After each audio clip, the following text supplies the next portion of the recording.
most people think about, like academic-wise, when they think National Treasure, and that, of course, is history. Now, one of my pet peeves personally is that a lot of people think that all of the history in both National Treasure films is completely made up. And it turns out that in reality, almost every person, place, or event that you see in both National Treasure films is at least inspired by a person, a place, or an event that actually happened in some way. Or it's based on a legend that exists in the real world. And I think a really great example of this in National Treasure 2 is the case of the Resolute desks, the one in Buckingham Palace in our movie and in the Oval Office.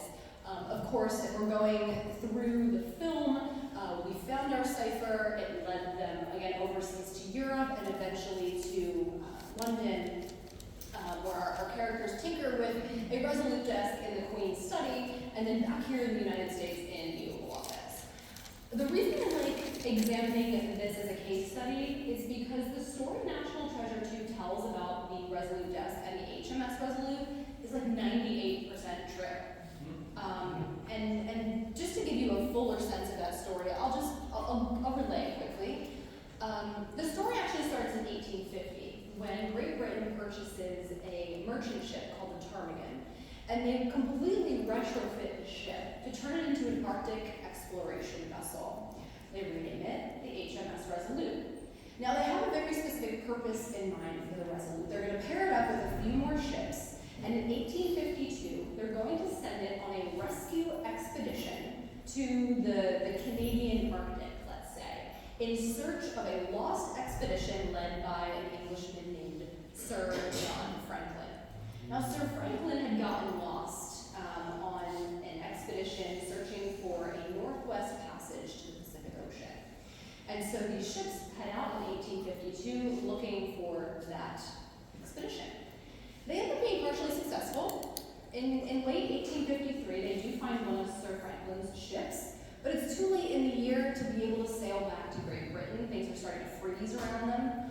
So they're going to hunker down and kind of weather the winter in the ice, and when the spring thaw comes, they plan to sail back to Great Britain.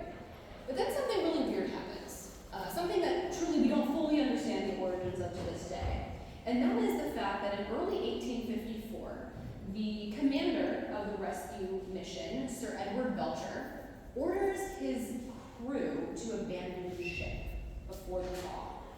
This is kind of odd because it results in the rescue mission needing to be rescued, you could say. And they are, it's great, they're fine, they get rescued, but the Resolute is abandoned in the ice, and it will remain there for over a year. In late 1855, over a year later, it will be salvaged by a group of American whalers. U.S. Congress gets wind of this. They purchase the ship back from the whalers, completely deck it out to look like what it looked like when the British were on board. And they send it back overseas to Great Britain as a celebration, a gesture of goodwill, okay? The ship arrives to much fanfare. There's actually a celebration, but the fanfare doesn't actually last too long because within 3 years, the HMS Resolute is scheduled to be decommissioned. And when I say decommissioned, I mean like completely dismantled. Yeah, it's not one of those like docking situations. It's just take it apart. So at this point, Queen Victoria does request that some desks be made from its timbers. One of them is currently part of the British Royal Collection. This is the one that our characters purport to,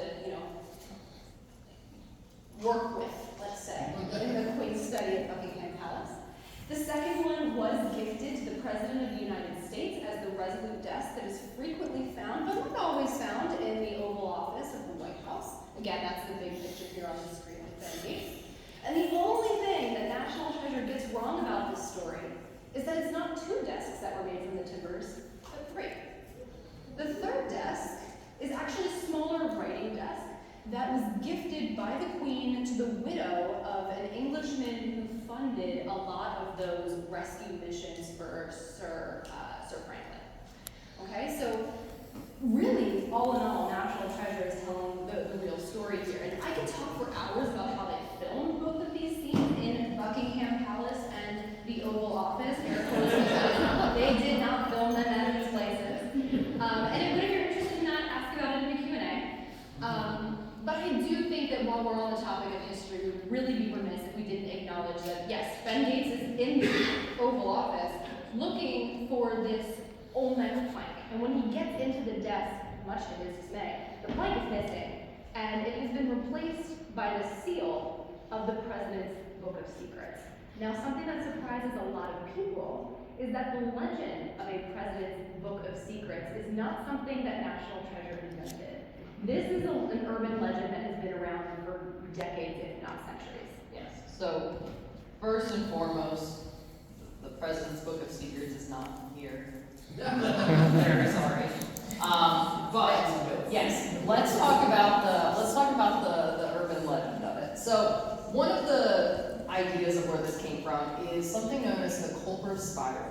Okay, now this was a group that worked, of informants really, that worked for George Washington during the Revolutionary War. So they were operating around 1778, and their main job was to bring information to him about British movements.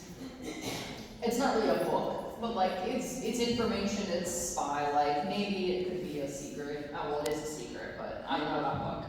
We get a little more into writing territory with our next idea, which is that maybe this comes from the letters that presidents leave their successors after they finish their term. They tend to leave these in the Oval Office for the next president to receive. So that is written, right? That's on paper, theoretically. So book maybe, I don't know. The most likely origin of this myth is the idea of the president's daily briefing. So every day the president gets a lot of information that is compiled for them, a lot of secret intelligence and whatnot. And this, honestly, it's tailored for each president. So some will get it in an iPad format, some will get it in a notebook format. And, you know, that is a book with secrets that the president has. So, maybe. Yeah, that could absolutely, it's probably the most likely origin of